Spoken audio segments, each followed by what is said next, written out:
ನಮಸ್ತೆ.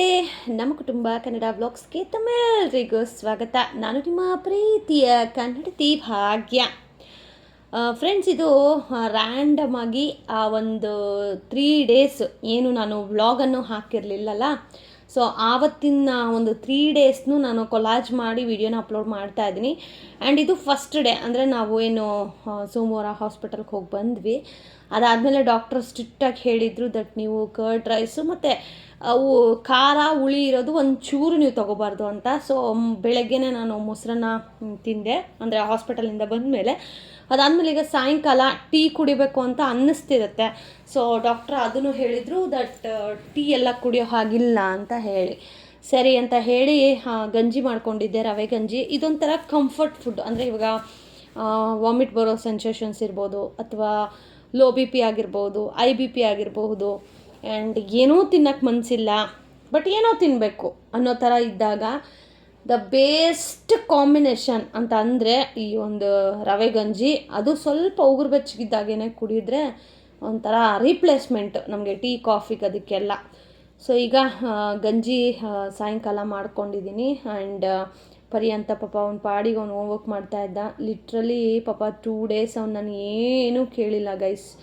ಸೊ ಈ ವಿಡಿಯೋ ನಿಮ್ಮೆಲ್ಲರಿಗೂ ಆಲ್ರೆಡಿ ಅಪ್ಲೋಡ್ ಮಾಡಿದ್ನಲ್ಲ ಹಾಸ್ಪಿಟಲ್. ಯಾಕೆ ಆ್ಯಕ್ಚುಲಿ ಗಾಯ ಆಗಿದ್ದು ಕಡಿಮೆನೇ, ಬಟ್ ಗಾಯ ಆದಮೇಲೆ ಅದರಿಂದ ಆದಂತಹ ಅನಾನುಕೂಲಗಳಿದೆಯಲ್ಲ ಅದು ಜಾಸ್ತಿ. ಸೊ ಆ ವಿಡಿಯೋ ಯಾರಾದರೂ ನೋಡಲಿಲ್ಲ ಅಂತಂದರೆ ಪ್ರೀವಿಯಸ್ ಅದೇ ವಿಡಿಯೋ ಇರುತ್ತೆ, ಅಥವಾ ಎಂಡ್ ಸ್ಕ್ರೀನಲ್ಲಿ ಕೊಡ್ತೀನಿ. ಸೊ ನೋಡಿ, ಆ್ಯಂಡ್ ನಂತರ ನೀವು ದುಡುಕಿ ಈ ಥರ ಏನು ಟ್ಯಾಬ್ಲೆಟ್ಸ್ ಯಾವುದಂದರೆ ಅದು ತೊಗೊಳಕ್ಕೆ ಹೋಗಬೇಡಿ. ಒಂದಕ್ಕೆ 100 ಸತಿ ಕ್ರಾಸ್ ಚೆಕ್ ಮಾಡಿ ಅದಾದಮೇಲೆ ಟ್ಯಾಬ್ಲೆಟ್ಸನ್ನು ತೊಗೊಳ್ಳಿ ಅಂತ ಹೇಳೋಕ್ಕೆ ಇಷ್ಟಪಡ್ತೀನಿ. ಸೊ ಹಾಸ್ಪಿಟಲ್ಗೆ ಹೋಗಿದ್ವಲ್ಲ, ಸೊ ನೀಟಾಗಿ ಅವರು ಡ್ರೆಸ್ಸಿಂಗ್ ಎಲ್ಲ ಮಾಡಿ ಆಮೇಲೆ ಹೇಳಿದ್ರು ಅವರು ಕಂಟಿನ್ಯೂಸ್ ಆಗಿ ಡ್ರೆಸ್ಸಿಂಗ್, ಅಂದರೆ ಒಂದಿನ ಬಿಟ್ಟು ಒಂದಿನ ಡ್ರೆಸ್ಸಿಂಗ್ ಮಾಡ್ಕೊಳ್ಳಿ. ಡ್ರೆಸ್ಸಿಂಗ್ ಮಾಡಿಲ್ಲ ಅಂತಂದರೆ ಈಗ ಸ್ವಲ್ಪ ಚಳಿಗಾಲ ಅಲ್ವಾ ಫ್ರೆಂಡ್ಸು, ಅದು ಜಾಸ್ತಿ ಸ್ವೆಲ್ಲಿಂಗ್ ಆಗೋ ಚಾನ್ಸಸ್ ಇರುತ್ತೆ. ಆ್ಯಂಡ್ ಈ ಕಡೆದೇನೋ ಹೆಂಗೋ ವಾಸಿ ಆಗೋಯ್ತು, ಬಟ್ ಈ ಕಡೆದಿದೆಯಲ್ಲ ಸ್ವಲ್ಪ ಇನ್ನೂ ಹಾಗೇ ಇದೆ. ಅದಕ್ಕೇ ಡೇ ಬೈ, ಅಂದರೆ ಒಂದಿನ ಬಿಟ್ಟು ಒಂದಿನ ನಾವು ಡ್ರೆಸ್ಸಿಂಗ್ ಮಾಡ್ಕೊಳ್ಳೋಕೆ ಹೇಳಿದ್ದಾರೆ. ಸೊ ಸೋಮವಾರ ಅವರೇ ಡ್ರೆಸ್ಸಿಂಗ್ ಎಲ್ಲ ಮಾಡಿ ಈ ಥರ ನೀಟಾಗಿ ಪ್ಯಾಕ್ ಮಾಡಿ ಕಳಿಸಿದ್ರು. ಅದಾದಮೇಲೆ ಅವ್ರು ಹೇಳಿದ್ರು ದಟ್ ಇನ್ನೂ ಸ್ವಲ್ಪ ಅದು ಮೇಲೆಗಡೆ ಒಂಥರ ಚಕ್ಕೆ ಥರ ಇರುತ್ತೆ, ಅಂದರೆ ಮೇಲ್ಗಡೆ ಲೇಯರ್ ಥರ. ಬಟ್ ನಾವೇನು ಅಂದ್ಕೊತೀವಿ ಅದು ಡ್ರೈ ಆಗ್ತಾಯಿದೆ ಅಂತ, ಬಟ್ ಆ್ಯಕ್ಚುಲಿ ಏನಪ್ಪ ಅಂತಂದರೆ ಒಳಗಡೆ ಎಲ್ಲ ಪಸ್ ಥರ ಆಗಿಬಿಟ್ಟಿದೆ, ಸ್ವೆಲ್ಲಿಂಗ್ ಎಲ್ಲ ಇರುತ್ತೆ. ಸೊ ನಮ್ಗೆ ಯಾವಾಗ ಒಳಗಡೆ ಕಾಲಿನ ಚರ್ಮ ಕಾಣಿಸುತ್ತಲ್ಲ ಆ ಥರ ಕಾಣಿಸಿದ್ರೆ ನಿಮಗೆ ಓಕೆ ಗಾಯ ವಾಸಿ ಆಗ್ತಾಯಿದೆ ಅಂತ ಹೇಳಿ. ಸೊ ಅದಕ್ಕೆ ಅವ್ರು ನೋಡಿದ ತಕ್ಷಣ ಅಂದರು ಇಲ್ಲ ಇದು ಡ್ರೆಸ್ಸಿಂಗ್ ಮಾಡಲೇಬೇಕು ಅಂತ. ಸರಿ ಅಂತ ಹೇಳಿ ಡ್ರೆಸ್ಸಿಂಗ್ ಮಾಡಿಸ್ಕೊಂಡೆ. ಸೊ ಅವತ್ತಿನ ದಿನ ನನ್ನ ಕೈಲಿ ಆಗಿದ್ದದಷ್ಟು 2 ವೀಡಿಯೋನೇ ನಾನು ಶೂಟ್ ಮಾಡಿದ್ದು. ಸೊ ಇದು ನೆಕ್ಸ್ಟ್ ಡೇ. ಪರ್ಯಂತ್ಗೆ ಪಾಪ ನಮ್ಮ ಅಕ್ಕನೇ ಬ್ರೇಕ್ಫಾಸ್ಟ್ ಮಾಡಿ ಕಳಿಸಿದ್ರು, ಅಂದರೆ ಲಂಚ್ ಬಾಕ್ಸ್ಗೆ ದೋಸೆ, ಟೊಮೊಟೊ ಗೊಜ್ಜು ಅದೆಲ್ಲ ಕಳಿಸಿದ್ರು. ಆ್ಯಂಡ್ ಈಗ ಬೆಳಗ್ಗೆ ನಾನು ಟಿಫನ್ ಮಾಡ್ಕೋತಾ ಇದ್ದೀನಿ. ನಮ್ಮ ಯಜಮಾನ್ರು ಇಲ್ಲ, ನಾನು ಅವ್ರಿಗೂ ಪಾಪ ಕೊಟ್ಟು ಕಳಿಸಿದ್ರು ದೋಸೆ ಎಲ್ಲ. ಬಟ್ ಅವರು ಇಲ್ಲ ಮಜ್ಜಿಗೆ ಮಾಡು ನಾನು ತಿಂತೀನಿ ಅಂತ ಅಂದರು. ಬಟ್ ದೋಸೆನೇ ತುಂಬ ಕಳಿಸಿದ್ರಿಂದ ಅವರು ದೋಸೆ ಮತ್ತು ಟೊಮೊಟೊ ಗೊಜ್ಜು ಅದನ್ನೇ ಪಾಪ ತಿನ್ಕೊಂಡ್ರು. ಈಗ ನನಗೆ ಇಲ್ಲಿ ಮಾಡ್ಕೋತಾ ಇದ್ದೀನಿ, ಸ್ವಲ್ಪ ಬೇಗನೆ ಮಾಡ್ಕೋತಾ ಇದ್ದೀನಿ. ಯಾಕೆ ಅಂತಂದರೆ ಬಿಫೋರ್ ಫುಡ್ ಟ್ಯಾಬ್ಲೆಟ್ಸ್ ಎಲ್ಲ ತೊಗೊಳ್ಳೋದಿದೆ. ಆ್ಯಂಡ್ ಆಲ್ಸೋ ಟ್ಯಾಬ್ಲೆಟ್ಸ್ ತೊಗೋಬೇಕು ಅಂತಂದರೆ ವಿತಿನ್ 9 o'clock ಒಳಗಡೆ ನಾವು ಬ್ರೇಕ್ಫಾಸ್ಟ್ ಮುಗಿಸ್ಕೋಬೇಕು. ಅದು ಡಾಕ್ಟ್ರು ತುಂಬ ಸ್ಟ್ರಿಕ್ಟಾಗೂ ಆ್ಯಂಡ್ ಬೈತಾನೂ ಹೇಳಿದ್ರು. ಬಿಕಾಸ್ ನಾನು ಹಸ್ಬೆಂಡ್ ಮನೆಗೆ ಬಂದಾಗಿಂದನೂ, ಅಂದರೆ ಇಲ್ಲಿ ಗಂಡನ ಮನೆಗೆ ಬಂದಾಗಿಂದನೂ ನಾನು ಅದೇ ಹಾಸ್ಪಿಟಲ್ಗೆ ಹೋಗಿ ಚೆಕ್ ಮಾಡಿಸೋದು. ಸೊ ಹಾಗಾಗಿ ಸ್ವಲ್ಪ ಪರಿಚಯ ಇರೋರು, ಅವರು ಸ್ಟ್ರಿಕ್ಟಾಗೇ ಹೇಳಿಬಿಟ್ಟಿದ್ದಾರೆ ಫುಡ್ಡಲ್ಲಿ ಮಾತ್ರ ತುಂಬಾ ಒಂದು ಡಯಟ್ ಇರಬೇಕಮ್ಮ ನೀನು, ಇಲ್ಲಾಂದರೆ ಕಷ್ಟ ಆಗತ್ತೆ ಅಂತ. ಅದಕ್ಕೆ ಸರಿ ಅಂತ ಹೇಳಿ ಖಾರ ಏನೂ ತಿನ್ನೋ ಹಾಗಿಲ್ವಲ್ಲ, ಅಕ್ಕ ಪಾಪ ಟೊಮೊಟೊ ಗೊಜ್ಜು ಕೊಟ್ಟಿದ್ರು, ಬಟ್ ನಾನು ತಿನ್ನೋ ಹಾಗಿಲ್ಲ. ಅದಕ್ಕೇ ಒಂದು ಕುಕ್ಕರಲ್ಲಿ ರೈಸ್ ಮಾಡಿಕೊಂಡು ಅದ್ರ ಜೊತೆಗೆ ಇಲ್ಲಿ ಈಗ ನಾನು ಮಜ್ಜಿಗೆಗೆ ಒಗ್ಗರಣೆ ಹಾಕ್ಕೋತಾ ಇದ್ದೀನಿ. ಸ್ವಲ್ಪ ಈರುಳ್ಳಿ ಎಲ್ಲ ಹಾಕ್ಕೊಳ್ಳೋಣ ಅಂತ. ಹಸಿಮೆಣ್ಸಿನ್ಕಾಯಿ ಆಗಿರಲಿ ಬೇರೆ ಏನೂ ಹಾಕಿಲ್ಲ, ಜಸ್ಟ್ ಸಾಸಿವೆ, ಜೀರಿಗೆ, ಎಣ್ಣೆನೂ ಅಷ್ಟೇ ಸ್ವಲ್ಪನೇ. ಅವ್ರು ಹೇಳಿದರು ಎಣ್ಣೆನೂ ಜಾಸ್ತಿ ಡೀಪ್ ಫ್ರೈ ಐಟಮ್ ಎಲ್ಲ ತೊಗೋಬಾರ್ದು ಅಂತ. ಸೊ ಹಾಗಾಗಿ ಒಂದು 2 ಟೇಬಲ್ ಸ್ಪೂನ್ ಆಗೋಷ್ಟು ಎಣ್ಣೆನ ಹಾಕಿ ಅದಕ್ಕೇ ಜೀರಿಗೆ, ಸಾಸಿವೆ, ಕರಿಬೇವಿನ ಸೊಪ್ಪು, ಈರುಳ್ಳಿ, ಆಮೇಲೆ ಕರಿಬೇವಿನ ಸೊಪ್ಪು, ಕೊತ್ತಂಬರಿ ಸೊಪ್ಪು ಇದಿಷ್ಟು ಹಾಕಿ ಎಣ್ಣೆಲೊಂಚೂರು ಫ್ರೈ ಆಗಿ ಅದು ಈರುಳ್ಳಿ ಕಲರ್ ಚೇಂಜ್ ಆಗೋ ಥರ ಮಾಡಿಕೊಂಡು ಅದಾದಮೇಲೆ ಸ್ಟವ್ ಆಫ್ ಮಾಡಿ ಮೊಸರನ್ನ ಹಾಕ್ಕೋಬೇಕು. ಸ್ಟವ್ ಆನಲ್ಲೇ ಇದ್ದು ಮೊಸರನ್ನ ಹಾಕಿದ್ರೆ ಒಂಥರ ಚೆನ್ನಾಗಿರಲ್ಲ, ಒಂಥರ ಸ್ಮೆಲ್ ಬಂದುಬಿಡುತ್ತೆ, ತಿನ್ನೋಕ್ಕಾಗಲ್ಲ. ಸೊ ಅಷ್ಟು ಈ ಥರ ಉಪ್ಪು ಹಾಕಿಬಿಟ್ಟು, ಅಂದರೆ ನಮಗೆ ಎಷ್ಟು ಕನ್ಸಿಸ್ಟೆನ್ಸಿ ಬೇಕು ಅದು ನೋಡಿಕೊಂಡು ಉಪ್ಪನ್ನು ಹಾಕ್ಕೊಂಡು ಸ್ಟವ್ ಆಫ್ ಮಾಡಿಬಿಡ್ಬೇಕು. ಅದಾದಮೇಲೆ ಮೊಸರನ್ನ ಹಾಕ್ಕೋಬೇಕು. ಮಜ್ಜಿಗೆ ಮಾಡಿ ಉಯ್ಕೊಂಡ್ರೂ ಪರವಾಗಿಲ್ಲ, ಇಲ್ಲ ಮೊಸರನ್ನೇ ಹಾಕಿ ಕಲಸಿದ್ರೂ ಮಜ್ಜಿಗೆ ಆಗತ್ತೆ, ಚೆನ್ನಾಗಿರುತ್ತೆ. ಕಂಟಿನ್ಯೂಸ್ ಆಗಿಂದ ನನಗೆ ಮೊಸರನ್ನ ತಿಂತಾ ಇರೋದಕ್ಕೆ ಊಟದ ಮೇಲೆ ಆಸೆನೇ ಹೋಗ್ಬಿಟ್ಟಿದೆ ಗೈಸ್. ಅದರಲ್ಲೂ ಈ ಟ್ಯಾಬ್ಲೆಟ್ ತೊಗೊಳೋದಕ್ಕೆ ಪದೇ ಪದೇ ಹೊಟ್ಟೆ ಹಸಿತಾ ಇರುತ್ತೆ. ಹಾಗಾಗಿ ಏನಾದರೂ ಮಾಡ್ಕೊಳ್ಳೇಬೇಕು ಅಂತ ಅಂದಾಗ ನನಗೆ ಮೊಸರು ಒಗ್ಗರಣೆ ಮಾಡ್ಕೊಳ್ಳೋಣ ಅಂತ ಹೇಳಿ ಮಾಡ್ಕೊತಾ ಇದ್ದೀನಿ. ಪಾಪ ಅಕ್ಕನೇ ಊಟ ಮತ್ತು ಡಿನ್ನರ್ ಅವೆಲ್ಲ ಮಾಡಿಕೊಡ್ತಾಯಿದ್ರು ಪಾಪ. ಅದು ಹೇಳ್ತೀನಿ ಕೊನೆವರೆಗೂ ನೋಡ್ತಾ ಹೋಗಿ. ಆ್ಯಂಡ್ ಈಗ ಇಲ್ಲಿ ಫ್ರೈ ಮಾಡ್ತಾಯಿದ್ದೀನಿ. ಫ್ರೈ ಮಾಡ್ತಾ ಇದ್ಬೇಕಾದ್ರೂ ಅಷ್ಟೇ ಗೈಸ್, ಜಾಸ್ತಿ ಹೊತ್ತು ನಿಂತ್ಕೊಂಡ್ರೆ ಏನಾಗುತ್ತೆ, ನಮ್ಮ ಇಡೀ ದೇಹದ ತೂಕ ಕಾಲ ಮೇಲೆ ಬೀಳುತ್ತೆ ಅಲ್ವಾ. ಸೊ ಕಾಲಿಗೆ ಆಗಿರೋದ್ರಿಂದ ಜಾಸ್ತಿ ಹೊತ್ತು ನಿಂತ್ಕೊಂಡ್ರೆ ಒಂದು ರೀತಿ ಪಳ ಪಳ ಪಳ ಅಂತ ಪೇನ್ ಆಗ್ತಾ ಇರುತ್ತೆ. ಆದಷ್ಟು ನಾನು ನಿಂತ್ಕೊಳ್ಳೋದನ್ನು ಅವಾಯ್ಡ್ ಮಾಡ್ತಾಯಿದ್ದೆ. ಸೊ ಕೂತ್ಕೊಂಡು ಕಾಲು ನೀಟ್ಕೊಂಡು ಲಿಟ್ರಲಿ ಗಾಯ್ಸ್, ಈ ಒಂದು 4-5 ಡೇಸ್ ಏನಿದೆಯಲ್ಲ, ದ ವರ್ಸ್ಟ್ ಡೇಸ್ ಅಂತ ಹೇಳೋಕ್ಕೆ ಇಷ್ಟಪಡ್ತೀನಿ. ಯಾಕೆ ಅಂತಂದರೆ ಎದ್ದು ನನ್ನ ಪಾಡಿಗೆ ನಂಗೆ ಕೆಲಸ ಮಾಡ್ಕೊಳಕ್ಕಾಗ್ತಾ ಇರಲಿಲ್ಲ. ಸ್ಟೆಪ್ಸ್ ಇಳಿಬೇಕು ಅಂದರೆ ನಿಧಾನವಾಗಿ ಹೋಗಿ ಇಳಿಬೇಕಾಗಿತ್ತು. ಪರ್ಯಂತ ಬಂದು ಕಾರು ನೋಡಿದ್ಮೇಲೆ ನಾನು ಹೋಗೋದು ನೋಡಿ ಪಾಪ ಡ್ರೈವರು ಕಾರ್ ಇಳಿಸಿ ಅವನ್ನ ಈ ಕಡೆ ಕಳಿಸ್ತಾ ಇದ್ದರು. ಅಂದರೆ ಲೈಕ್ ಹಂಗೆ ಹೋಗೋಕ್ಕೂ ಸ್ವಲ್ಪ ಕಷ್ಟ ಆಗ್ತಾಯಿತ್ತು, ತುಂಬ ಪೇನ್ ಇದ್ದಿದ್ದರಿಂದ. ಆ್ಯಂಡ್ ತುಂಬ ಜನ, ನಾನು ಎಷ್ಟು ಪುಣ್ಯ ಮಾಡಿದ್ದು ಗೊತ್ತಿಲ್ಲ, ಮನೇಲಿ ನೋಡ್ಕೊಳ್ಳೋಕ್ಕೆ ಅಂತ ಹೇಳಿ ನಮ್ಮ ಯಜಮಾನರು, ನನ್ನ ಮಗ, ಜೊತೆಗೆ ನಮ್ಮ ಅಕ್ಕ ಎಲ್ಲರೂ ಇರಬೇಕಾದ್ರೆ ಎಲ್ಲೋ ಕೂತಿದ್ದು ನೀವು, ನಮಗೂ ನಿಮಗೂ ಸಂಬಂಧನೇ ಇಲ್ಲ. ಒಂದು ವಿಡಿಯೋ ನೋಡಿ ನನಗಿಷ್ಟು ಪ್ರೀತಿ ಕೊಟ್ಟು ಪ್ರತಿಯೊಬ್ಬರು ಅಕ್ಕ ಹೇಗಿದ್ದೀರಾ, ಈಗ ಹೇಗಿದೆ ಅಂತ ಹೇಳಿ ಬಾಯಿ ತುಂಬ ಕೇಳಿದಾಗ ನಿಜವಾಗ್ಲೂ ಅನಿಸುತ್ತೆ ನಾವೇ ಲಕ್ಕಿಯೆಸ್ಟ್ ಪರ್ಸನ್ಸು. ಲಿಟ್ರಲಿ ಹೇಳ್ತೀನಿ ಗೈಸ್, ನನ್ನ ಜೀವನದಲ್ಲಿ ನಾನು ಫ್ರೆಂಡ್ಸ್ ಅಂತ ಮಾಡ್ಕೊಳ್ಳೋದು ತೀರಾ ಕಡಿಮೆ. ಸೊ ಅದರಲ್ಲೂ ನನಗೆ ನೀವೆಲ್ಲ ಒಂದು ರೀತಿ ಫ್ಯಾಮಿಲಿ ಥರನೇ. ಏನೇ ಇದ್ದರೂ ನಾನು ಏನಕ್ಕೆ ನಿಮ್ಮ ಹತ್ರ ಶೇರ್ ಮಾಡ್ತೀನಿ ಅಂತಂದರೆ ನನ್ನ ಮನಸ್ಸು ಆಗ್ರಹ ಆಗುತ್ತೆ. ಅಂದರೆ ಕೆಲವೊಬ್ರಿಗೆ ಅದು ಬೇಜಾರಾಗ್ಬೋದು, ಏನಪ್ಪ ಪ್ರತಿ ಸತಿ ಎಲ್ಲೂ ನಾನು ಶೇರ್ ಮಾಡೋದಿಲ್ಲ. ಕೆಲವೊಂದು ಸಾರಿ ನಾನು ಹೇಳ್ಕೋಬೇಕು ಅಂತ ಅಂದಾಗ, ನೆನ್ನೆ ನಾನು ಒಂದು ವಿಡಿಯೋ ಅಪ್ಲೋಡ್ ಮಾಡಿದಾಗೂ ಅಷ್ಟೇ, ಯಾಕೋ ನನಗೆ ತುಂಬ ಮನಸ್ಸಲ್ಲಿ ಅದು ಇದಿತ್ತು, ಅದನ್ನು ಯಾರ ಹತ್ರ ಹೇಳ್ಕೊಳ್ಳೋದು ಅಂತ. ಅದಕ್ಕೇ ನನ್ನ ಫ್ಯಾಮಿಲಿ ಆದಂತಹ ನಿಮ್ಮೊಟ್ಟಿಗೆ ಅದನ್ನು ಹಂಚ್ಕೊಂಡಾಗ ನನಗೊಂದು ರೀತಿ ಸಮಾಧಾನ ಆಯಿತು. ಸೊ ಈ ವಿಚಾರದಲ್ಲಿ ನಿಮ್ಮನ್ನು ನಾನು ತುಂಬ ನೆನೆಸ್ಕೋತೀನಿ. ಯಾರೆಲ್ಲ ನನಗೆ ವಿಶ್ ಮಾಡಿ ಆ್ಯಂಡ್ ಮೆಸೇಜ್ ಮಾಡಿ ಹೇಗಿದ್ದೀರಾ ಅಂತ ಕೇಳಿ, ಆ್ಯಂಡ್ ಇನ್ನೂ ಕೆಲವೊಂದಷ್ಟು ಜನ ನಮ್ಮ ಯಜಮಾನ್ರಿಗೆಲ್ಲ ಕೇಳಿದಾರಂತೆ ಹೇಗಿದ್ದಾರೆ ಅಕ್ಕ ಈಗ ಅಂತ ಹೇಳಿ. ಖುಷಿ ಆಯಿತು ಗೈಸ್, ನಿಜವಾಗ್ಲೂ ಏನು ಪುಣ್ಯ ಮಾಡಿದ್ನೋ ಗೊತ್ತಿಲ್ಲ. ಆ್ಯಂಡ್ ಇದನ್ನು ಅಷ್ಟೇ ನಾನು ಸ್ಪೋರ್ಟಿವ್ ಆಗೇ ತೊಗೋತೀನಿ ನೋಡಿ. ಸ್ವಲ್ಪ ಅದರಲ್ಲಿ ಆಗಿದೆ ಖುಷಿ ವಿಚಾರ, ಇನ್ನೂ ದೊಡ್ಡದೇನೂ ಆಗಲಿಲ್ವಲ್ಲ, ರಾಯರ ಆಶೀರ್ವಾದ, ಗುರುಗಳ ಆಶೀರ್ವಾದ ಅಂತ ಅಂದ್ಕೊಂಡು ಪಾಸಿಟಿವ್ ಆಗೇ ನಾನು ತೊಗೊಂಡಿದ್ದೀನಿ ಇದನ್ನು. ಸೊ ಜಸ್ಟ್ ಇನ್ನೇನು ಒಂದು 2 ಡೇಸಲ್ಲಿ ಆರಾಮಾಗಿಬಿಟ್ಟು ಡೈಲಿ ಏನದು ರಾಕಿಂಗ್ ಥರ ವೀಡಿಯೋಸ್ ಇನ್ಮೇಲೆ ಬರುತ್ತೆ. ಆ್ಯಂಡ್ ಇದೊಂದೇ ವಿಡಿಯೋ ನಾನು ಎಲ್ಲ, ಅಂದರೆ ಆ ಒಂದು 4 ಡೇಸ್ ಏನಿತ್ತು ಆ 4 ಡೇಸನ್ನು ನಾನು ಕೊಲಾಜ್ ಮಾಡಿ ಇವತ್ತಿನ ವೀಡಿಯೋದಲ್ಲಿ ಶೇರ್ ಮಾಡ್ತಾ ಇರೋದು. ಯಾರೆಲ್ಲ ನನ್ನನ್ನು ಇಷ್ಟಪಡೋರು ಡೆಫಿನೆಟ್ಲಿ ವೀಡಿಯೋಗೋಸ್ಕರ ವೆಯ್ಟ್ ಮಾಡ್ತಾ ಇರ್ತೀರ. ಇನ್ನು ಕೆಲವೊಬ್ಬರು ಸುಮ್ಮನೆ ಟೈಮ್ ಪಾಸ್ಗೆ ಏನೋ ಬರಬೇಕು, ಕಮೆಂಟ್ ಹಾಕಬೇಕು ಅಂತ ಅನ್ನೋರಿಗೆ ಏನಪ್ಪ ಇದು ನಾನ್ಸೆನ್ಸ್ ಅಂತ ಅನ್ನಿಸ್ಬೋದು. ನಾನ್ಸೆನ್ಸ್ ಅನ್ನೋರಿಗೆ ನೀವೇ ನಾನ್ಸೆನ್ಸ್ ಅಂತ ಹೇಳೋಕ್ಕೆ ಇಷ್ಟಪಡ್ತೀನಿ. ಸೊ ಒಬ್ಬರು ಕೆಳಗಡೆ ಬಿದ್ದಿದ್ದಾರೆ ಅಂತ ಅಂದಾಗ ಪ್ರತಿಯೊಬ್ಬರು ಒಂದೊಂದು ಕಲ್ಲು ಹಾಕೋದಲ್ಲ, ಬದಲಿಗೆ ಅವ್ರನ್ನ ಮೇಲೆ ಎತ್ತಕ್ಕೆ ಸಹಾಯ ಮಾಡೋಕ್ಕಾದರೆ ಮಾಡಬೇಕು, ಇಲ್ವಾ ಸೈಲೆಂಟಾಗಿ ಬಾಯಿ ಮುಚ್ಕೊಂಡು ಮುಂದೆ ಹೋಗಬೇಕು. ಇನ್ನು ರಾತ್ರಿಗೆ ಅಂತ ಹೇಳಿ ಅಕ್ಕ ಇದ್ಕಿದ ಬೇಳೆ ಸಾಂಬಾರು ಮಾಡಿದರು. ಸೊ ಸಾಂಬಾರು ಕೊಟ್ಟಿದ್ದರು, ಅದಕ್ಕೆ ನಾನು ಇಡ್ಲಿ ಮಾಡ್ಕೊಂಡಿದ್ದೆ, ಮತ್ತು ಹಸ್ಬೆಂಡ್ಗೆ ಮುದ್ದೆನೂ ಸಹ ಮಾಡಿದರು ಅಕ್ಕ. ಯಾಕಂದರೆ ಮೈದನ ಅಲ್ವಾ, ಸೊ ರಾತ್ರಿ ಹೊಟ್ಟೆ ತುಂಬ ಊಟ ಅದು ಅವಾಗಿಂದನೂ ಅವರಿಗೆ ಮುದ್ದೆ ಅಂದರೆ ರಾತ್ರಿ ಓಕೆ ಅನ್ನೋ ಥರ. ಸೊ ನಾನು ಇಡ್ಲಿ ಹಸಿಟ್ಟಿತ್ತು, ಸರಿ ಇಡ್ಲಿ ಮಾಡ್ಕೊಳ್ಳೋಣ ಅಂತ ಹೇಳಿ ನಾವು ಇಡ್ಲಿ ಮಾಡಿದ್ದೆ ನನಗೆ ಮತ್ತು ಪರ್ಯಂತ್ಗೆ. ಹಸ್ಬೆಂಡ್ಗೆ ಪಾಪ ಅಕ್ಕನೇ ಮುದ್ದೆ ಮಾಡಿ ನೋಡಿ ಇದ್ಕಿದ ಬೇಳೆ ಸಾಂಬಾರು ಎಷ್ಟು ಚೆನ್ನಾಗಿ ಮಾಡಿಕೊಟ್ಟಿದ್ದಾರೆ. ಹೇಳ್ತೀನಲ್ವ ಗೈಸ್, ರಿಯಲಿ ಪುಣ್ಯ ಮಾಡಿರೋರಿಗೆ ಮಾತ್ರ ಇಂಥ ಮನೆ, ಇಂಥ ಜನಗಳೆಲ್ಲ ಸಿಗೋಕ್ಕೆ ಸಾಧ್ಯ. ಆಮೇಲೆ ಯಾರದೇ ಕೆಟ್ಟ ದೃಷ್ಟಿ ಬೀಳದೆ ಇರಲಿ, ನಾವಿನ್ನೂ ಚೆನ್ನಾಗಿರಲಿ ಅಂತ ಆಶೀರ್ವಾದ ಮಾಡಿ, ಓಕೆನಾ. ಸೊ ಈಗ ರಾತ್ರಿ ಊಟ ಎಲ್ಲ ಆದಮೇಲೆ ಆ್ಯಸ್ ಯೂಶ್ವಲ್ ಟ್ಯಾಬ್ಲೆಟ್ಸ್ ತೊಗೊಂಡು ಸಿರಪ್ ಎಲ್ಲ ಕುಡಿದು ಅವತ್ತಿನ ದಿನ ಈ ರೀತಿಯಾಗಿ. ಆ್ಯಂಡ್ ಈಗಂತೂ ಟ್ಯಾಬ್ಲೆಟ್ಸ್ ಸಿರಪ್ಪು ಇದೆಲ್ಲ ತೊಗೋತಾ ಇರೋದಕ್ಕೆ ಬಿಗ್ ಬಾಸ್ ಅಂತೂ ನೋಡ್ತಾ ಇಲ್ಲ. ಬೆಳಗ್ಗೆ ಟೈಮ್ ನೋಡ್ತಾ ಇದ್ದೀನಿ, ಬೆಳಗ್ಗೆ ಟೈಮು ಅಷ್ಟೇ ಸ್ವಲ್ಪ ಫ್ರೀ ಇದ್ದರೆ ನೋಡ್ತಾ ಇದ್ದೀನಿ. ತುಂಬ ಅಡಿಕ್ಟೆಡ್ ಅನ್ನೋ ಥರ ಈ ಸತಿ ಬಿಗ್ ಬಾಸ್ ನೋಡೋಕ್ಕಾಗ್ತಾ ಇಲ್ಲ. ಆ್ಯಂಡ್ ಯಾರೆಲ್ಲ ಈ ಸತಿ ಬಿಗ್ ಬಾಸ್ ನಿಮ್ಮೆಲ್ಲರಿಗೂ ಲೈಕ್ ಆಗ್ತಾ ಇದೆಯಾ ಕಮೆಂಟ್ ಮಾಡಿ. ಆ್ಯಂಡ್ ಈಗ ಊಟ ಮಾಡಿ ತಾಚಿ ಮಾಡೋದು ಗೈಸ್. ಇದು ಒಂದು ರೀತಿ ಅನ್ಕೋಬಹುದು ಕೆಲವೊಬ್ಬರಿಗೆ, ಏನಪ್ಪ ಜಸ್ಟ್ ಕಾಲು ಗಾಯ ಆಗಿರೋದಲ್ವ, ಇದಕ್ಕೆ ಇಷ್ಟು ವಿಡಿಯೋಗಳೆಲ್ಲ ಬೇಕಾ, blah blah blah blah blah. ನಾನು ಮೊನ್ನೆ ಕಂಪ್ಲೀಟ್ ಏನು ನಡೆದಿದೆ ಅನ್ನೋ ಕಂಪ್ಲೀಟ್ ಸ್ಟೋರಿ ವಿಡಿಯೋ ಹಾಕಿದ್ದೀನಿ.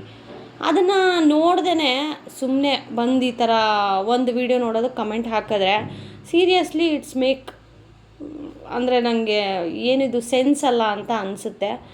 ಬಟ್ ಅಂಥವ್ರಿಗೆ ನಾನು ತಲೆನೂ ಕೆಡಿಸ್ಕೊಳ್ಳಲ್ಲ ಬಿಡಿ. ಫಸ್ಟ್ ಆ ವಿಡಿಯೋ ನೋಡಿ ಏನಾಗಿದೆ ಏನು ಅಂತ. ಬರೀ ಕಾಲು ನೋವಲ್ಲ, ಕಾಲು ನೋವಿಗೆ ಕೊಟ್ಟಂತಹ ಟ್ಯಾಬ್ಲೆಟ್ಸ್ನ ಪರಿಣಾಮ ನನಗಿವತ್ತು ಬೆಡ್ ರೆಸ್ಟ್ ಅಂದರೆ ಸ್ವಲ್ಪ ರೆಸ್ಟ್ ಮಾಡೋ ಥರ ಆಗಿದೆ.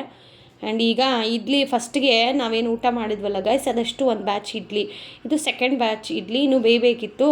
ಸರಿ, ಅದಕ್ಕೆ ಇದ್ಕಿದ ಬೇಳೆ ಸಾಂಬಾರಿಗೆ ಇಡ್ಲಿ, ಆಮೇಲೆ ದೋಸೆ, ಚಪಾತಿ ಇದೆಲ್ಲ ಸಕ್ಕದಾಗಿರುತ್ತೆ.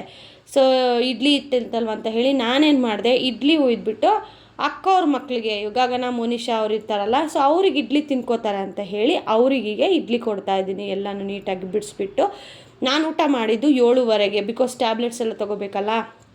7:30ಗೆ ಊಟ ಮಾಡಿ ಟ್ಯಾಬ್ಲೆಟ್ಸ್ ತೊಗೊಂಡ್ರೆ 1 ಅವರ್ ವಾಕ್ ಮಾಡೋದು, ಸ್ವಲ್ಪ ಕೂತ್ಕೊಳ್ಳೋದು ಅದೆಲ್ಲ ಆದಮೇಲೆ ಹೋಗಿ ಮಲ್ಕೊಳ್ಳೋಕೆ ಸರಿ ಹೋಗುತ್ತೆ ಅಂತ ಹೇಳಿ ಅವ್ರು ಇನ್ನೂ ಊಟ ಮಾಡೋದು ಲೇಟ್ ಅಲ್ವಾ, 8:15, 8:30. ಸೊ ಅಷ್ಟೊತ್ತಿಗೆ ಇಡ್ಲಿ ಕೊಟ್ಟು ಕಳ್ಸೋಣ ಅಂತ ಹೇಳಿ ಈಗ ಇಲ್ಲಿ ಇಡ್ಲಿನ ಕೊಟ್ಟು ಕಳಿಸ್ತಾ ಇದ್ದೀನಿ. ಇದೇ ಥರ ಫ್ರೆಂಡ್ಸ್, ನಾವು ಗಿವ್ ಆ್ಯಂಡ್ ಟೇಕ್ ಪಾಲಿಸಿ ಅನ್ನೋ ಥರ ನಡೀತಾ ಇರುತ್ತೆ. ನಿಜ ಹಂಗಿರಬೇಕು. ಬಟ್ ಈ ಕಾಲದಲ್ಲಿ ಈ ಥರ ಯಾರೂ ಇರಲ್ಲ ಅಂತ ನನಗನ್ಸುತ್ತೆ. ಯಾಕಂತಂದರೆ ಯಾರು ಬೇಡ, ನನಗೆ ತೀರಾ ಹತ್ತಿರ ಆಗಿರುವಂತಹ ನಮ್ಮ ಗೊತ್ತಿರುವಂತಹ ನನ್ನ ಕ್ಲೋಸ್ ಫ್ರೆಂಡ್ ಅವ್ರ ಮನೇಲೂ ಅಷ್ಟೇ ಪಾಪ, ಅವರು ಒಬ್ಬರ ಮನೆಗೆ ಸೊಸೆ, ಓಕೆ. ಬಟ್ ಆ ಮನೇಲಿ ಪಾಪ ಅವ್ರ ಮಗಳು ಅಲ್ಲೇ ಇದ್ದಾರೆ, ಅಂದರೆ ಅವ್ರ ಜೊತೆಲೇ ಇದ್ದಾಳೆ. ಬಟ್ ನಮ್ಮ ಫ್ರೆಂಡಿಗೆ ಅಂದರೆ ಆ ಮನೆ ಸೊಸೆಗೆ ಪಾಪ ಎಷ್ಟೇ ಹುಷಾರಿಲ್ಲ ಅಂತಂದರೂ ಅವಳೇ ಅಡುಗೆ ಮಾಡ್ಕೋಬೇಕು, ಯಾರೂ ಮಾಡ್ಕೊಳ್ಳೋದಿಲ್ಲ.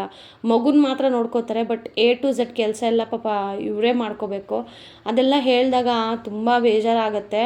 ಬಟ್ ಅದನ್ನೆಲ್ಲ ನಮ್ಮ ಜೀವನದಲ್ಲಿ ಭಗವಂತ ಯಾವುದೋ ಒಂದು ರೀಪ್ಲೇಸ್ ಥರ ಒಂದಿಲ್ವಾ ನಿಂಗೆ ಇದು ಕೊಡ್ತೀನಿ ತಗೋ ಅನ್ನೋ ಥರ. ಯಾಕಂದ್ರೆ ನಮ್ಗೆ ಅತ್ತೆ ಮಾವ ಇಲ್ಲ, ಸೊ ಆ ಪ್ರೀತಿನ ಯಾರು ಕೊಡಬೇಕು?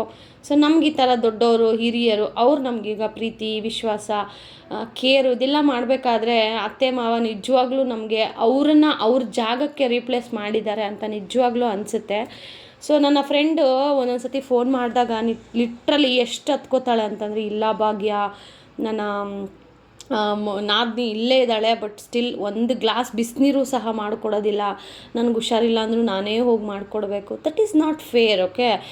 ಜೊತೆಲಿದ್ದೀರಿ ಅಂತ ಅಂದಾಗ ಮನೇಲಿ ಹೆಣ್ಮಕ್ಳು ಚೆನ್ನಾಗಿದ್ದರೆ ಗಂಡು ಮಕ್ಕಳು ಆಟೋಮೆಟಿಕಲಿ ಚೆನ್ನಾಗಿರ್ತಾರೆ. ಮನೇಲಿ ನಾವೇ ಜಗಳ ಕಿರಿಕಿರಿ ಎಲ್ಲ ಮಾಡ್ತಾಯಿದ್ರೆ ಮನೇಲಿರೋ ಗಂಡು ಮಕ್ಕಳಿಗೆ ನೆಮ್ಮದಿ ಇಲ್ದಂಗೆ ಆಗ್ಬಿಡುತ್ತೆ. ಅರ್ಥ ಆಗಿದೆ ಅಂತ ಅನ್ಕೋತೀನಿ. ಸೊ ಮನೇಲಿರೋ ಹೆಣ್ಮಕ್ಳು ನಾವು ಫಸ್ಟ್ ಚೆನ್ನಾಗಿರೋಣ, ಮನೇಲಿರೋ ಗಂಡು ಮಕ್ಳು ಆಟೋಮೆಟಿಕ್ ಚೆನ್ನಾಗಿರ್ತಾರೆ. ಯಾಕಂದರೆ 2 ಜಡೆನ ಒಂದು ಹತ್ರ ಹಾಕೋದಿದೆಯಲ್ಲ, ಅದರಷ್ಟು ಸಾಹಸ ಬೇರೆ ಯಾವುದೂ ಇಲ್ಲ. ಸೊ ಹಾಗಾಗಿ ಹೆಣ್ಮಕ್ಳು ಚೆನ್ನಾಗಿರಿ ಫಸ್ಟು. ಅವ್ರೇನಾದರೂ ನಿಮಗೆ ಮಾಡ್ತಾ ಇದ್ದಾರಾ, ನೀವು ಅವ್ರಿಗೆ ಸಹಾಯ ಮಾಡಬೇಕು ಅನ್ನೋ ಟೈಮಲ್ಲಿ ಖಂಡಿತವಾಗ್ಲೂ ನಿಮ್ಮ ಕೈಲಾದಷ್ಟಾದರೂ ಸಹಾಯನ ಮಾಡಿ, ಓಕೆ. ಸೊ ಇದು next day evening. So morning ನಾನು ಯಾವುದೇ ಥರದ ವ್ಲಾಗ್ ಶೂಟ್ ಮಾಡಲಿಲ್ಲ. ಪಾಪ ಅವತ್ತಿನ ದಿನ ಅಕ್ಕ ದೋಸೆ ಟೊಮೊಟೊ ಗೊಜ್ಜು ಏನೋ ಕೊಟ್ಟಿದ್ರು ಪರ್ಯಂತ್ ಲಂಚ್ ಬಾಕ್ಸ್ಗೆ.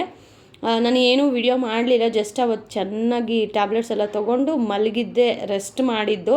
ಸೊ ಇದು ಈವ್ನಿಂಗ್. ಸೊ ಲೆಮನ್ ಟೀ ಮಾಡ್ಕೊತಾ ಇದ್ದೀನಿ, ಬಿಕಾಸ್ ಟೀ ಕುಡಿಬಾರ್ದು, ಅದಕ್ಕೆ ನಂಗೆ ಬಿಸಿ ಬಿಸಿ ಏನಾದರೂ ಕುಡಿಬೇಕು ಅನಿಸ್ತಾ ಇದೆ. ಅದಕ್ಕೇ ಲೆಮನ್ ಟೀ ಹೇಗೆ ಮಾಡೋದು ಅಂತ ಹೇಳಿ ಇಲ್ಲಿ ಶೇರ್ ಮಾಡ್ತಾ ಇದ್ದೀನಿ. ನೋಡ್ಬೋದು ನೀವಿಲ್ಲಿ. ಫಸ್ಟಿಗೆ ಒಂದು ಸ್ವಲ್ಪ ನೀರು, ಟೀ ಪುಡಿ, ಸಕ್ಕರೆ ಅದನ್ನು ಚೆನ್ನಾಗಿ ಕುದಿಬೇಕು. ಕುದ್ದಾದ ಮೇಲೆ ಈ ಥರ ಕಲರ್ ಬರುತ್ತೆ. ಸೊ ಇದಕ್ಕೆ ನೀವು ನಿಂಬೆಹಣ್ಣಿನ ರಸ ಬೇಕಾದರೂ ಹಾಕ್ಕೋಬೋದು, ಇಲ್ಲಾಂದರೆ ಸ್ಕಿಪ್ ಮಾಡ್ಬೋದು. ನಿಂಬೆಹಣ್ಣು ರಸ ಹಾಕಿಬಿಟ್ಟು ಒಂದು ಸ್ವಲ್ಪ ಪುದೀನ ಎಲೆ ಬರುತ್ತಲ್ಲ, ಸೊ ಅದನ್ನು ಹಾಕಿದ್ರೆ ನಿಮಗೆ ಲೆಮನ್ ಟೀ ಅಂತ ಆಗುತ್ತೆ. ಇಲ್ಲ ನಮಗೆ ಈ ಥರನೇ ಬೇಕು, ಅವಾಗೆಲ್ಲನೂ ಹಾಲು ಇರ್ತಿರ್ಲಿಲ್ಲ, ಡಿಕಾಷನ್ ಅಂತ ಕರೆಯೋರು. ಸೊ ಇವತ್ತಿಗೂ ಯಾರಾದರೂ ಇದನ್ನು ಕುಡಿತಾ ಇದ್ದರೆ ಕಮೆಂಟ್ ಮಾಡಿ.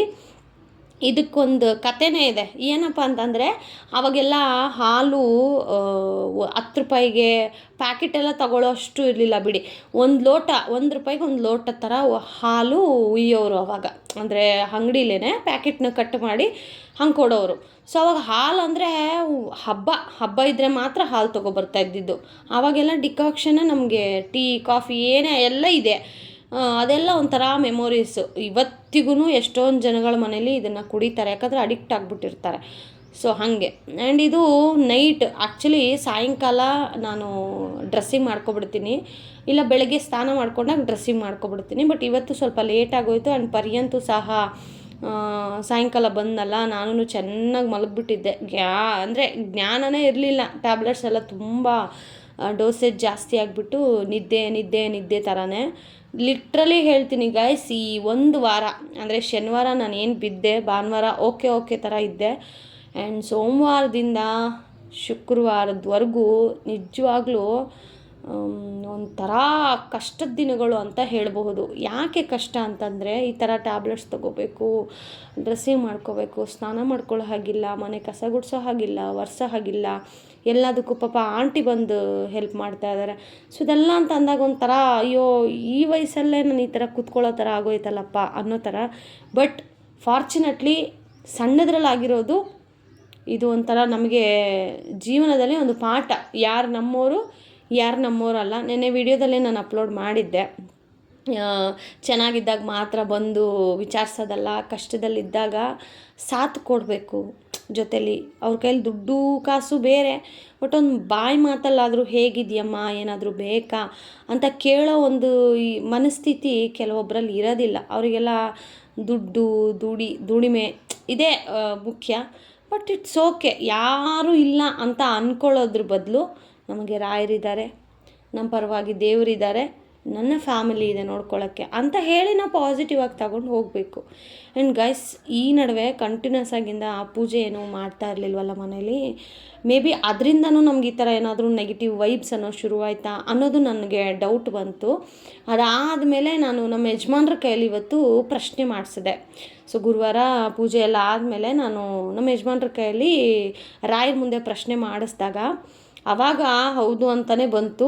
ಸೊ ಅದಕ್ಕೇ ಹೇಳಿದೆ ನಾನು ನಮ್ಮ ಯಜಮಾನ್ರಿಗೆ, ನೋಡಿರಿ ಎಂಥ ಟೈಮ್ ಬರಲಿ ಮನೇಲಿ ದೀಪ ಹಚ್ಚಿ ಬೇರೆ ಕೆಲಸ ಮಾಡೋಣ ಅಂತ. ಅದಕ್ಕೆ ಅವರೂ ಇಲ್ಲಮ್ಮ ಮಾಡಬೇಕು ಅಂತ. ಆಮೇಲೆ ಇವಾಗ ಯಾಕೋ ಅನ್ನಿಸ್ತಾ ಇದೆ ಗೈಸ್, ಯಾವುದಾದ್ರೂ ಒಂದು ಒಳ್ಳೆ ದೇವಸ್ಥಾನಕ್ಕೆ ಹೋಗಿ ಬಂದುಬಿಡೋಣ ಅಂತ ಹೇಳಿ. ಬಟ್ ಎಲ್ಲಿಗೆ ಹೋಗೋದು ಅಂತ ಹೇಳಿ ನಮಗೆ ಇನ್ನೂ ನಾವು ಡಿಸೈಡ್ ಮಾಡೋಕ್ಕಾಗ್ತಾಯಿಲ್ಲ. ಬಿಕಾಸ್ ಮಂತ್ರಾಲಯಕ್ಕೆ ಹೋಗಬೇಕು ಅಂತಂದರೆ 1 ಡೇ ಫುಲ್ ಬೇಕಾಗತ್ತೆ, 2 ಡೇಸ್ ಬೇಕಾಗತ್ತೆ. ಬಟ್ ಕಾರಲ್ಲಿ ಇವತ್ತು ಹೋಗಿ ನಾಳೆ ಬರ್ತೀವಿ ಅಂತಂದರೆ ಸ್ವಲ್ಪ ಅದೆಲ್ಲನೂ ಅರೇಂಜ್ ಮಾಡ್ಕೋಬೇಕಾಗತ್ತೆ. ಬಟ್ ನನಗನ್ಸುತ್ತೆ ಮಂತ್ರಾಲಯಕ್ಕೆ ಹೋಗಿ ಬರೋಣ ಕಣ್ರಿ ಅಂತ. ನೋಡಬೇಕು, ಆ ರಾಯರ ಆಶೀರ್ವಾದ ಯಾವಾಗ ಆಗುತ್ತೋ ಹೋಗಬೇಕು. ಬಟ್ ರೀಸೆಂಟಾಗಿಂದ ನಂಗೆ ತುಂಬ ಅನ್ನಿಸ್ತಾ ಇದೆ, ಯಾವುದಾದ್ರೂ ಹೆಣ್ಣು ದೇವ್ರು ಇರ್ತಾರಲ್ಲ, ಸೊ ಆ ದೇವಸ್ಥಾನಕ್ಕೆ ಹೋಗಿ ಬರೋಣ ಅಂತ ಹೇಳಿ. ಬಿಕಾಸ್ ಗಂಡು ದೇವ್ರಿಗಿಂತ ಹೆಣ್ಣು ದೇವ್ರ ದೇವಸ್ಥಾನಕ್ಕೆ ಪವರ್ ಜಾಸ್ತಿ. ಆ್ಯಂಡ್ ಈ ಥರ ಏನಾದರೂ ಒಂದಾದ್ಮೇಲೆ ಒಂದು ಹೊಡೆತ ಬೀಳ್ತಾ ಇದೆ, ಆ ಥರ ಏನಾದರೂ ಇದ್ದಾಗ ನಿಮಗೆ ಎಲ್ಲಾದರೂ ಹೆಣ್ಣು ದೇವ್ರದ್ದು ದೇವಸ್ಥಾನ ಇದ್ದರೆ ಅಲ್ಲಿ ಹೋಗಿ ಒಂದು ಏನಂತೀವಿ ಹರಕೆ ಕಟ್ಕೊಳ್ಳೋದಾಗಿರಲಿ, ಅಥವಾ ತಾಯಿಗೆ ಪೂಜೆ ಮಾಡಿಸ್ಕೊಂಡು ಬರೋದಾಗಿರಲಿ, ಉಡಿ ಮಾಡೋದಾಗಿರಲಿ, ಈ ಥರ ಏನಾದರೂ ಒಂದು ಮಾಡಿಕೊಂಡ್ರೆ ಅಟ್ ಪ್ರೆಸೆಂಟ್ ನಮ್ಗೆ ಈ ಥರ ಏನಾದರೂ ಬ್ಯಾಡ್ ಲಕ್ ಅಥವಾ ಬ್ಯಾಡ್ ಟೈಮ್ ನಡೀತಾ ಇದ್ದರೆ ಒಂದು 75% ಅಷ್ಟು ನಮಗೆ ಅದರಿಂದ ಸ್ವಲ್ಪ ಕಡಿಮೆ ಆಗುತ್ತೆ. 25% ಅಷ್ಟೇ ನಮಗೆ ಬ್ಯಾಡ್ ಲಕ್ ಹತ್ರ ಇರುತ್ತೆ. ಸೊ ಫುಲ್ 100% ಬೇಕು ಅಂತ ಅಂದರೆ ನಾವು ಮನೆಯಲ್ಲಿ ಆದಷ್ಟು ದೀಪಾರಾಧನೆಗಳು, ಸ್ವಲ್ಪ ಸಾಂಬ್ರಾಣಿಗಳು, ಆಮೇಲೆ ಮನೇಲಿ ಆದಷ್ಟು ಪಾಸಿಟಿವ್ ಆಗಿ ಥಿಂಕ್ ಮಾಡೋದು, ಮಾತಾಡೋದು ಅದೆಲ್ಲ ಮಾಡಬೇಕಾಗತ್ತೆ. ಬಟ್ ನನಗೆ ಗೊತ್ತಿರೋರು ಹೇಳಿರೋ ಪ್ರಕಾರ ಈ ಥರ ಏನಾದರೂ ಮನೆಗೆ ಏನೋ ನಡೀತಾ ಇದೆ, ಗೊತ್ತಾಗ್ತಾ ಇಲ್ಲ ಯಾಕೆ ಏನು ಕ್ವಶನ್ಸಲ್ಲಿದೆ, ಬಟ್ ಒಬ್ಬರಾದ್ಮೇಲೆ ಒಬ್ಬರು ಹೆಲ್ತ್ ಇಶ್ಯೂಸ್ ಆಗ್ತಾಯಿದೆ ಅಂತ ಅಂದಾಗ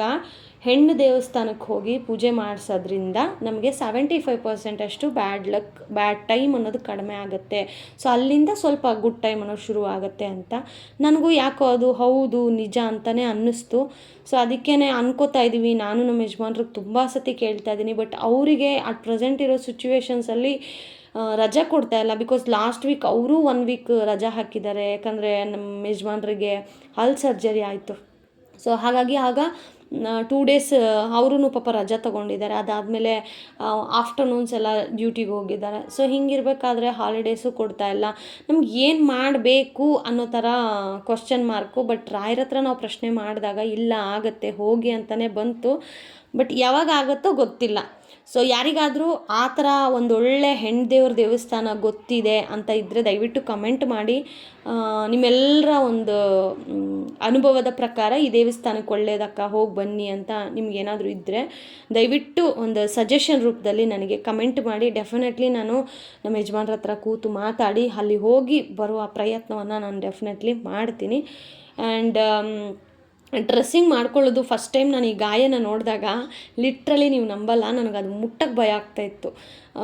ಯಾವಾಗಲೂ ಪಾಪ ನಾನು ಇವಾಗ ನಮ್ಮ ಯಜಮಾನ್ರನ್ನೇ ಕಾಯ್ಕೊಂಡು ಕೂತ್ಕೊಳ್ಳೋಕ್ಕಾಗೋದಿಲ್ಲ, ಅವ್ರಿಗೂ ಕೆಲಸ ಇರುತ್ತೆ, ಆಫೀಸ್ಗೆ ಹೋಗಬೇಕು. ಸೊ ಹಿಂಗಿದ್ದಾಗ ಕಾಯ್ಕೊಂಡು ಹಂಗೆ ಆಗೋದಿಲ್ಲ. ಸೊ ಅದಕ್ಕೆ ನಾನೇ ಇಲ್ಲ ಆಗುತ್ತೆ ಏನಂತ ದೊಡ್ಡ ಇದು ಅಂತ ಹೇಳಿ ನಾನೇ ಕಲ್ತ್ಕೊಂಡು ಈಗ ನಾನೇ ಡ್ರೆಸ್ಸಿಂಗ್ ಮಾಡ್ಕೊತಾ ಇದ್ದೀನಿ. ಹೆಣ್ಮಕ್ಳು ಅಷ್ಟೇ ಅಲ್ವಾ ಗೈಸ್, ನಮ್ಗೆ ಯಾವುದೇ ಕೆಲಸ ಕಷ್ಟ ಅನಿಸಲ್ಲ. ಫಸ್ಟಿಗೆ ನೋಡಿದ ತಕ್ಷಣ ಇದಾಗುತ್ತಾ ಅಂತ ಅನ್ಕೋತೀವಿ. ಬಟ್ ಹಾಗೆ ಆಗುತ್ತೆ ಅಂತ ನಾವು ಒಂದು ಸತಿ ಡಿಸೈಡ್ ಮಾಡ್ಕೊಬಿಟ್ರೆ ಹೆಣ್ಮಕ್ಳು ನಮ್ಮ ಮಾತೇ ನಾವು ಕೇಳೋದಿಲ್ಲ ಅಲ್ವಾ. ಸೊ ಇದೊಂದೇ ವಿಚಾರ ಅಂತ ಅಲ್ಲ, ಎಷ್ಟೋ ವಿಚಾರಗಳನ್ನು ನಾನು ಅಟ್ ಪ್ರೆಸೆಂಟ್ ಈಗ ಕಲಿತು ಜೀವನದಲ್ಲಿ ಅದನ್ನು ಅಳವಡಿಸ್ಕೊತಾ ಇದ್ದೀನಿ. ಜೀವನ ಕಲಿಸುವಂತಹ ಪಾಠ ಇದೆಯಲ್ಲ ಫ್ರೆಂಡ್ಸ್, ಅದು ಯಾರೂ ಕಲಿಸೋಕ್ಕಾಗಲ್ಲ, ನಮ್ಮ ಜೀವನನೇ ನಮಗೆ ಕಲಿಸುತ್ತೆ. ಈ ಟೈಮಲ್ಲಿ ಯಾರೆಲ್ಲ ನನಗೆ ವಿಶ್ ಮಾಡಿ ಮನಸ್ಪೂರ್ವಕವಾಗಿ ಮಾತಾಡಿದಾರೋ ಅವರೆಲ್ಲ ನನ್ನವರೇ. ಹಾಗಂತ ಯಾರು ನಾನು ಕೇಳಿಲ್ವೋ ಅವರೆಲ್ಲ ನಮ್ಮೋರಲ್ವಾ ಅಂತ ಕೇಳೋದಾದರೆ ನಾನು ಆ ಥರ ಹೇಳೋದಿಲ್ಲ. ಬಟ್ ಅವರಿಗೆ ಬೇರೆ ಏನೋ ಇರುತ್ತಲ್ವಾ, ಸೊ ಅದು ಅವರವರ ಇಚ್ಛೆ. ಸೊ ನಾನಿಲ್ಲಿ ಡ್ರೆಸ್ಸಿಂಗ್ ಎಲ್ಲ ಮಾಡ್ಕೊಂಡು ಹಿಂಗೆ ಕೂತ್ಕೊಂಡೆ. ಅಷ್ಟೊತ್ತಿಗೆ ನಮ್ಮ ಯಜಮಾನ್ರು ಪಾಪ ಆಫೀಸಿಂದ ಬಂದು ಬೇಡ ನೀನು ಕೂತ್ಕೊ ನಾನು ಟೀ ಮಾಡಿಕೊಡ್ತೀನಿ ಅಂತ ಮಾಡಿಕೊಟ್ರು. ಆ್ಯಕ್ಚುಲಿ ಇದು ಸೆಕೆಂಡ್ ಡೇ, ಅಂದರೆ ನೆಕ್ಸ್ಟ್ ಡೇ ನಾನು ವಿಡಿಯೋ ಶೂಟ್ ಮಾಡಿರೋದು ಯಾವಾಗ ಮಾಡಿದ್ದೀನಿ ಅಂತಲೂ ನಂಗೆ ಸರಿಯಾಗಿ ಗೊತ್ತಿಲ್ಲ. ಸೊ ಎಲ್ಲ ಕೊಲಾಜ್ ಮಾಡಿ ಒಂದು ಇದರಲ್ಲಿ ಅಪ್ಲೋಡ್ ಮಾಡಿದ್ದೀನಿ. ಆ್ಯಂಡ್ ಈಗ ಟೀ ಕೊಟ್ಟಿದ್ದಾರೆ, ಟೀ ಕುಡಿದ್ಬಿಟ್ಟು ಇವತ್ತಿಂದ ಇಷ್ಟೇ, ಇನ್ನೇನು ವಿಡಿಯೋ ಮಾಡಲಿಲ್ಲ ಗೈಸ್. ನಾನು ಇನ್ನು ಆ್ಯಸ್ ಯೂಶ್ವಲ್ ಸ್ಯಾಟರ್ಡೇ ಆರ್ ಸಂಡೇಯಿಂದ ಕಂಪ್ಲೀಟ್ ಒಳ್ಳೊಳ್ಳೆ ವಿಡಿಯೋಗಳನ್ನು ಅಪ್ಲೋಡ್ ಮಾಡ್ತೀನಿ. ಆ್ಯಂಡ್ ಇವತ್ತು ತುಂಬಾ ನಿಮ್ಮ ಜೊತೆಗೆಲ್ಲ ಹಂಚ್ಕೊಂಡಿದ್ದೀನಿ. ನನ್ನ ಮನಸ್ಸು ತುಂಬಾ ಅಗ್ರ ಅಂತ ಅನಿಸಿದೆ. ಆ್ಯಂಡ್ ತುಂಬ ಜನಕ್ಕೆ ಯಾರ ಹತ್ರ ಹೇಳ್ಕೊಳ್ಳೋದು ಅನ್ನೋ ಒಂದು ಕ್ವಶ್ಚನ್ ಇರುತ್ತಲ್ಲ. ಸೊ ಅಂಥವ್ರು ಎಷ್ಟೋ ಜನ ನನ್ನ ಹತ್ರ ಎಷ್ಟೋ ವಿಚಾರಗಳನ್ನು ಹಂಚ್ಕೋತಾ ಇದ್ದೀರಾ. ತುಂಬ ಖುಷಿಯಾಗುತ್ತೆ ನೀವೆಲ್ಲ ನನ್ನನ್ನು ನಮ್ಮೋರು ಅಂತ ಹೇಳಿ ನೀವು ಟ್ರೀಟ್ ಮಾಡ್ತಾ ಇರೋದು. Thank you so much. ನಿಮ್ಮ ಪ್ರೀತಿ ಸದಾ ನಮ್ಮ ಮೇಲೆ, ನಮ್ಮ ಫ್ಯಾಮಿಲಿ ಮೇಲೆ ಇದೇ ಥರ ಇರಲಿ ಅಂತ ಹೇಳಿ ನಾನುವೇ ಕೋರ್ಕೋತಾ ಇದಾಗಿತ್ತು. ಒಂದು 3 ಡೇಸ್ ಎಲ್ಲ ಥರದ ರ್ಯಾಂಡಮ್ ವಿಡಿಯೋಗಳನ್ನು ಅಪ್ಲೋಡ್ ಮಾಡ್ತಾಯಿದ್ದೀನಿ. ಆ್ಯಂಡ್ ದಯವಿಟ್ಟು ಇವತ್ತು ನಾನು ಹಂಚ್ಕೊಂಡಿರೋ ಮಾಹಿತಿ ಅಥವಾ ನಾನು ಹಂಚ್ಕೊಂಡಿರುವಂತಹ ವಿಚಾರಗಳು ನಿಮಗೆ ಹೌದು ಅಂತ ಅನ್ಸೋದಾದರೆ ದಯವಿಟ್ಟು ವಿಡಿಯೋಗೆ ಲೈಕ್ ಮಾಡೋದ್ರ ಮುಖಾಂತರ ನನಗೆ ಸಪೋರ್ಟ್ ಮಾಡಿ ಅಂತ ಹೇಳಿ ಕೇಳ್ಕೊತೀನಿ. ಆ್ಯಂಡ್ ಇದಾಗಿತ್ತು ವ್ಲಾಗ್. ಸೊ ಓಕೆ ಫ್ರೆಂಡ್ಸ್, ಮತ್ತೊಂದು ಇಂಟ್ರೆಸ್ಟಿಂಗ್ ಒಳ್ಳೊಳ್ಳೆ ವಿಡಿಯೋ ಜೊತೆಗೆ ನೆಕ್ಸ್ಟಿಂದ ಡೆಫಿನೆಟ್ಲಿ ನಿಮಗೆ ಒಳ್ಳೆ ಕಂಟೆಂಟ್ ಇರೋ ವಿಡಿಯೋನೇ ಅಪ್ಲೋಡ್ ಮಾಡ್ತೀನಿ. And thank you so much for your support and care and love ಅಂತ ಹೇಳ್ತಾ lots of love. Bye bye, see you.